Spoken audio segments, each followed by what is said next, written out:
Bonjour, je m'appelle Hervé Seyss, je suis chercheur au CNRS. Ce que je m'apprête à dire là, c'est mon opinion personnelle, elle n'engage pas spécialement le CNRS, c'est pas un communiqué officiel ou quoi que ce soit. C'est juste que, comme tout le monde, je suis exposé à tout ce qui circule sur Internet, et notamment le buzz qu'il y a en ce moment sur la chloroquine. On voit énormément d'interventions dans les médias, sur les réseaux sociaux et sur les vidéos sur YouTube, de gens qui s'offusquent qu'on ne distribue pas de la chloroquine à tous les malades, ou alors qui disent éventuellement on la garde que pour les malades les plus en danger, en ayant l'air de dire qu'il est acquis que cette molécule est efficace et que du coup c'est criminel de ne pas la donner aux malades. Si effectivement elle était efficace, ce serait effectivement criminel de ne pas la donner aux malades. Ça c'est clair et je pense que tout le monde sera d'accord là-dessus. Personne n'en veut à l'humanité au point de lui refuser un médicament qu'on a en plus en stock et qui serait efficace. La vraie difficulté, c'est qu'il n'a pas l'air d'être efficace. Et les gens qui vous disent le contraire mentent. C'est un mensonge qui est savamment orchestré. Il y a une espèce de propagande sur les réseaux sociaux pour servir des intérêts. Je ne sais pas si c'est juste par vanité ou si c'est juste par incompétence, mais les gens qui vous disent qu'ils ont fait un essai et qu'ils ont montré de façon spectaculaire, je ne sais plus comment ils formulent ça, l'effet de la chloroquine, ces gens-là vous mentent, c'est faux. En réalité, bon, ils choisissent de suivre les formes de la scientificité. On voit les gens donner leurs interviews en blouse de labo. Une blouse de labo, ça sert à se protéger quand on fait des expériences, ça sert à rien quand on donne une interview. Ils ont publié un prétendu article scientifique avec des graphes, des courbes, des tableaux, etc. Effectivement, ça a l'apparence de la science, ça ressemble à de la science, ça a l'odeur de la science. Mais il ne faut pas juste se laisser impressionner par la blouse blanche et par les graphiques dans l'article, il faut se donner la peine d'aller le lire, l'article.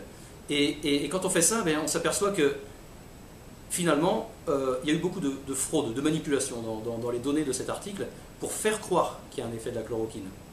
En fait, je résume la situation, mais leur idée initiale était de comparer 26 patients traités à la chloroquine à 16 patients non traités à la chloroquine. Sur les 26 patients traités, il y en a 6 qui ont interrompu le traitement au bout de 3 jours, il y en a 2 parce qu'ils ont eu envie d'arrêter. Il y en a 3 qui ont été envoyés en réanimation, donc ça faisait 3 jours qu'ils étaient traités par la chloroquine, et je ne suis pas en train de dire que c'est la chloroquine qui a provoqué l'aggravation de leur état. Le fait est qu'on a interrompu le traitement parce qu'ils étaient traités, malgré ça, ils ont été en réanimation. Et le dernier patient, lui, il est carrément mort au bout du 3e jour. Donc ça fait 6 patients qui avaient été traités, qui ont finalement dont le traitement a été interrompu, dont 4 parce que leur état s'était aggravé. Et ce genre de choses ne s'est pas produit dans les 16 patients qui n'étaient pas traités. Et les auteurs de cet article, donc le professeur Raoult et toute la bande de co-auteurs, ont prétendu qu'il y avait un effet parce qu'ils ont exclu les 6 personnes qu'ils avaient initialement voulu traiter et qu'ils n'ont pas pu traiter jusqu'au bout, notamment 4 parce que leur état s'était aggravé. Mais ce faisant, en excluant les patients dont l'état s'était aggravé, mécaniquement, ils améliorent l'état du reste de la cohorte en moyenne. Et donc finalement, en manipulant les données, ils arrivent à des conclusions qu'ils n'auraient pas obtenues sinon.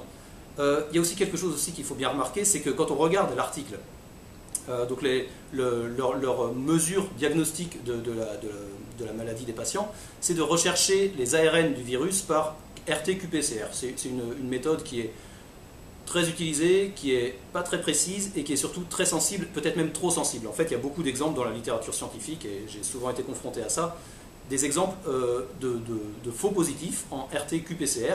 En fait, on croit détecter un ARN qui n'existe même pas, tellement la méthode est sensible, en fait, elle invente des signaux.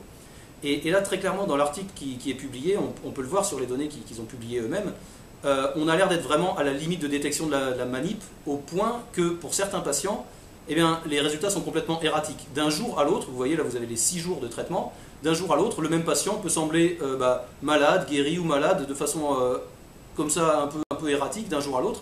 En fait, le patient, il est malade ou il ne l'est pas. Simplement, là, on est en train de regarder du bruit expérimental. Les gens qui ont fait cette mesure, ce diagnostic moléculaire, l'ont pas si bien fait que ça. Finalement, on ne devrait pas pouvoir conclure à partir de ces mesures. D'autre part, on le voit aussi sur le tableau, il y a certaines mesures qui n'ont même pas été faites. Et là, du coup, ils le disent dans l'article, ils disent, dans ces cas-là, on a juste extrapolé à partir des autres données. Donc, à partir des jours d'avant ou des jours d'après, on a considéré que ce serait la même chose ce jour-là, ce jour manquant. Bien entendu, puisque les mesures des jours voisins étaient également soumises à caution, finalement, rien de tout ça n'est fiable. Donc, comme ça, à la fois en excluant les patients dont l'état s'était aggravé au cours du traitement à la chloroquine et en inventant des données là où elles n'existaient pas, ils arrivent à la conclusion que la chloroquine a un effet bénéfique pour les patients. Quand on traite les données sérieusement, c'est-à-dire sérieusement, ça veut dire honnêtement. Là, on n'est pas en train de couper les cheveux en quatre.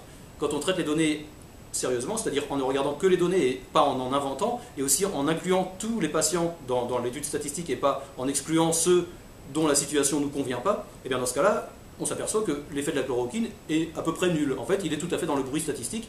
Il n'y a aucune raison de dire que la chloroquine est bénéfique, il n'y a aussi aucune raison de dire qu'elle est toxique. Je ne suis pas en train de dire que les 4 patients dont l'état s'était aggravé, c'est à cause de la chloroquine. En fait, on est sur des tellement petits effectifs que là, on est vraiment dans le bruit statistique. Un cas de plus ou de moins peut complètement changer l'apparence des statistiques. Donc finalement, il n'y a pas d'effet. Il n'y a pas d'effet de la chloroquine dans leur essai. Et heureusement que des gens plus sérieux sont en train de lancer un vrai essai, parce que là, on le saura vraiment. Et du coup, ça implique de recruter un grand nombre de patients pour éviter comme ça ce genre de gros effets dus à des petites fluctuations. Et aussi parce que il faut s'assurer que les patients dans le groupe placebo et le groupe traité sont dans les mêmes conditions, au même stade de la maladie, etc. Parce que, bien entendu, si vous partez d'un petit nombre de patients qui ne sont pas tous dans la même situation, et bien après, au hasard de cette distribution initiale, un groupe va s'en sortir mieux que l'autre. Et donc voilà, il faut à la fois savoir que cet article ment sur ces données, il invente des données qui n'existaient pas en extrapolant à partir de données qui étaient elles-mêmes non fiables, et en plus, il exclut volontairement les patients dont la situation ne convient pas à la conclusion qu'ils avaient envie de donner à leur article. Alors, bien entendu, je comprends que les gens disent « oui, mais essayons quand même ». Et effectivement, on a vu notamment un homme politique, on a vu le maire de Nice, M. Estrosi, dire « écoutez, moi j'étais malade, j'ai pris de la chloroquine, et je me sens beaucoup mieux, je pense que c'est grâce à la chloroquine, vive la chloroquine ». Il ne faut quand même pas oublier que dans cette maladie, qui est terrible, qui va tuer à peu près 1% des malades, 1% des malades à l'échelle de la planète, ça fait des millions de personnes.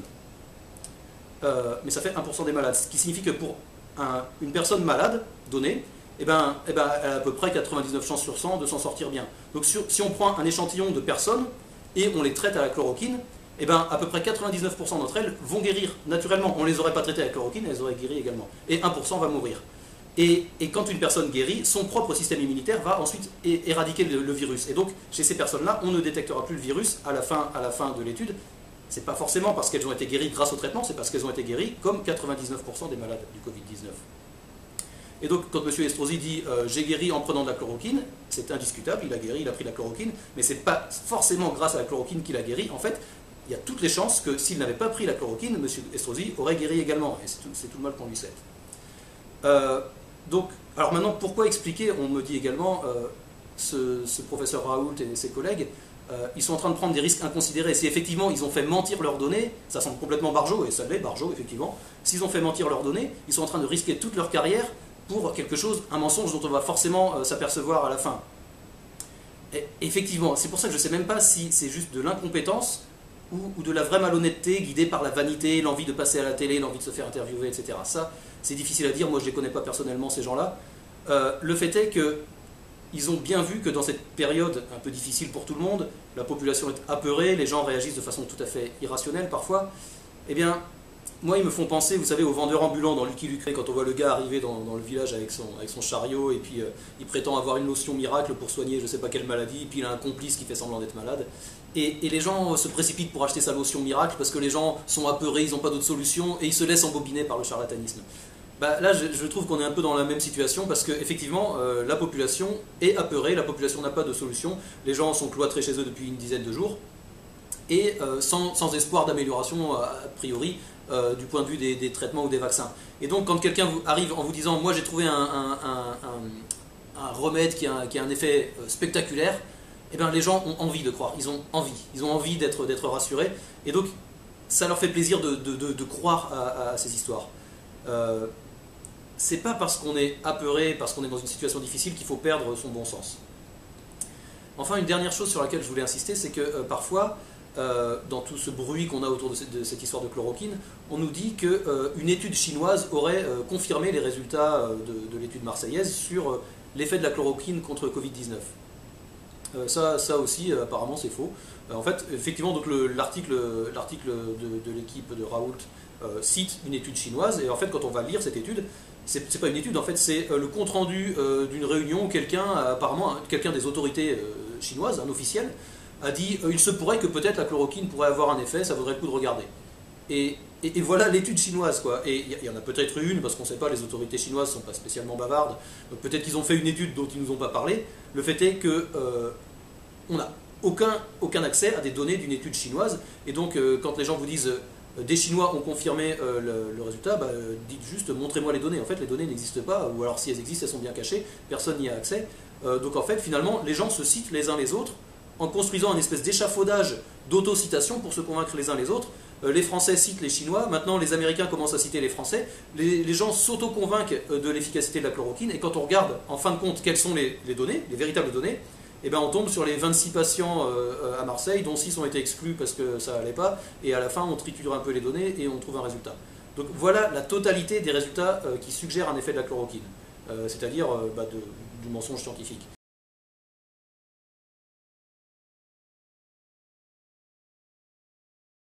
Donc voilà, c'est plus qu'une simple querelle d'experts avec des gens qui disent vous n'avez pas suivi vraiment les codes de la science en publiant votre truc, il manque des virgules ici ou là, et puis d'autres qui seraient un peu les cow-boys qui diraient on s'en fiche, on fait ça parce qu'on veut sauver l'humanité. C'est pas ça. En fait, il s'agit d'une part de gens qui, d'un côté, ont prétendu avoir vu un effet, et d'autres qui disent bah non, l'effet n'existe pas. Donc l'effet, le problème est quand même beaucoup plus grave qu'une question de présentation selon les codes de la présentation scientifique ou pas. C'est une question de mensonge ou de vérité. Également, il y a quand même des conséquences après très pratiques, puisqu'en fait, on en est à une période, évidemment les moyens sont comptés, on en est à une période où il ne faut pas divertir nos moyens, nos ressources hospitalières, notre argent, notre temps de travail, notre organisation réglementaire vers des choses qui n'en valent pas la peine. Les ressources hospitalières, elles sont très précieuses en ce moment, et en mobiliser toute une partie pour faire un essai clinique qui a été rajouté à ceux qui étaient déjà prévus, juste pour faire plaisir à ceux qui ont cru que la chloroquine pouvait être efficace, ben ça ressemble quand même à un gaspillage.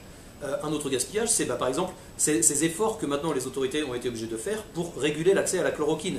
Puisque maintenant les gens se sont mis dans la tête que la chloroquine allait les protéger contre Covid-19, basé donc sur des mensonges. Et donc il y a même aux États-Unis quelqu'un qui est mort d'une overdose de chloroquine là, il y a 2 jours, parce qu'il avait lu dans la presse, il avait entendu dire que ça pouvait le protéger. Du Covid-19 qui avait une chance sur 100 de le tuer, et lui il a fait une overdose de chloroquine, ça l'a tué à 100%. Et donc la chloroquine, maintenant, on est même obligé de réguler l'accès à ce médicament, alors que c'est un vrai médicament. C'est vraiment quelque chose qui marche, mais contre d'autres maladies. Et il y a des gens qui ont vraiment besoin de chloroquine. Et c'est ça qui est aussi un des effets pervers de tout ce buzz qu'il y a autour de cette histoire de chloroquine, c'est que maintenant, les gens qui ont véritablement besoin de la chloroquine pour quelque chose qui n'a rien à voir avec le Covid-19, eh bien ceux-là, leur accès à la chloroquine est compliqué.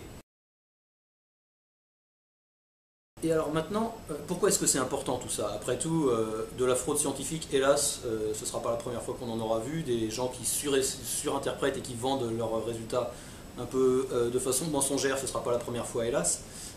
Pourquoi est-ce que c'est si important? C'est parce que le temps nous est compté. Tout le monde a bien vu qu'on était confiné depuis une dizaine de jours. Les effets du confinement vont sans doute commencer à se voir sur les nouveaux cas, sur les statistiques de nouveaux cas de maladie, sans doute dans quelques jours, au bout de 15 jours de confinement. Et donc là, on devrait enfin voir une stabilisation du nombre de nouveaux cas, parce que pour le moment, ça continue à augmenter de façon exponentielle. Là, ce qu'on voit maintenant, ce sont les gens qui sont tombés malades, qui se sont contaminés avant le début du confinement. Et donc, tant qu'on sera en confinement, le nombre de nouveaux cas va rester sans doute à peu près stable, va peut-être même décroître, on peut espérer.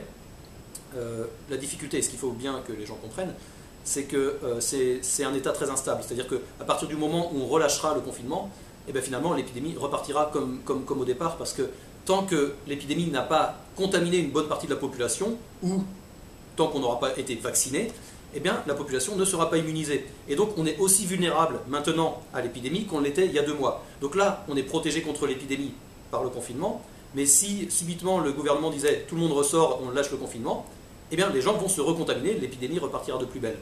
Et donc il faut éviter ça. Il faut garder le confinement tant qu'on n'a pas de meilleure solution. Et une meilleure solution, ça peut être un vaccin, ça peut être un traitement. Et c'est ces choses-là qui doivent vraiment monopoliser les efforts de tout le monde. Des cliniciens, des chercheurs, de la communauté nationale en entier. Et évidemment, il ne faut pas se disperser vers la satisfaction des caprices des uns ou des autres. Si quelqu'un a décidé, parce que c'était sa lubie personnelle, que la chloroquine était efficace, et il fait une étude et il en torture les statistiques pour faire dire à cette étude ce qu'il aimerait qu'elle dise, eh bien, il ne faut pas qu'on se sente obligé de suivre ces injonctions, surtout si à côté de ça il fait une espèce de manœuvre de propagande pour chauffer l'opinion à blanc, parce que les gens sont apeurés, les gens n'ont pas d'autre solution, donc ils ont envie de croire. Eh bien, il faut savoir expliquer aux gens, non, c'est un mensonge, écoutez, réfléchissons plutôt aux vraies stratégies, plutôt que de chercher comme ça un remède miracle qui semble être finalement inventé par leurs auteurs. Donc le confinement, quand il sera relâché, il faut qu'on ait trouvé une solution. Donc il ne faut pas se disperser d'ici là. Et donc voilà, ce sera ma conclusion, c'est que bien sûr c'est l'urgence, mais si tout ça est basé sur un mensonge, et si en plus ça implique plein de nouveaux problèmes, et notamment au détriment des vraies pistes sérieuses, il ne faut pas utiliser l'urgence comme un prétexte pour devenir idiot. C'est justement parce que c'est l'urgence qu'il faut agir avec intelligence.